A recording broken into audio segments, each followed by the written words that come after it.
ഭാര്യക്ക് ഭർത്താവിന്റെ സ്നേഹം കിട്ടാൻ ഏറ്റവും പ്രധാനമായിട്ട് ചെയ്യേണ്ടത് ഭർത്താവ് വീട്ടിൽ നിന്ന് ഇറങ്ങുമ്പോൾ എപ്പോഴും ഡോറിന്റെ അടുത്ത് നിന്നാണ്. മുപ്പര് ഇങ്ങനെ കാറെടുത്ത് പോകുമ്പോ കാറിന്റെ ഗ്ലാസ് ഇങ്ങനെ ഉയർത്തി ക്ലോസ് ചെയ്യുമ്പോൾ ലാസ്റ്റ് ഈ പെണ്ണിന്റെ ഫാത്തിമാന്റെ റമലത്തിന്റെ മുഖം കാണുന്നതാണ്. ഭയങ്കര സംഭവമായിരിക്കും അവര് തമ്മിൽ.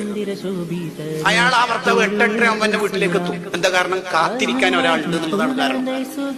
അതുകൊണ്ടാണ് ഭർത്താവ് വീട്ടിലേക്ക് വരുമ്പോ ഭാര്യനെ അറിയിക്കൽ സുന്നത്താ, വീട്ടുകാരെ അറിയിക്കൽ സുന്നത്താ. ലൈവ് ഇട്ടിട്ട് സർപ്രൈസ് ആയിട്ട് വരുത്തി ഇസ്ലാമല്ല, അത് നിരോധിച്ചിട്ടുണ്ട് ഇസ്ലാം. മുസാഫത്ത് ചില ഭർത്താക്കന്മാര് മുസാഫത്ത് ചെയ്യൂല. എന്റെ ഇടക്കൊന്ന് വുളു മുറിഞ്ഞൊന്നും പ്രശ്നമില്ല. ഞങ്ങൾ ചില വുളു മുറിയൂലേ, ഉറങ്ങാൻ കിടക്കുമ്പോൾ വുളു സുന്നത്താണ്, ഉറങ്ങിയാൽ വുളു മുറിയൂലേ.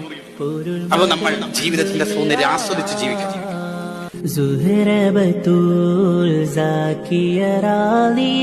ഷജറുകൾ തരമാൽ സലാമിന്റെ സുഹൃതം തരും ഗുരു.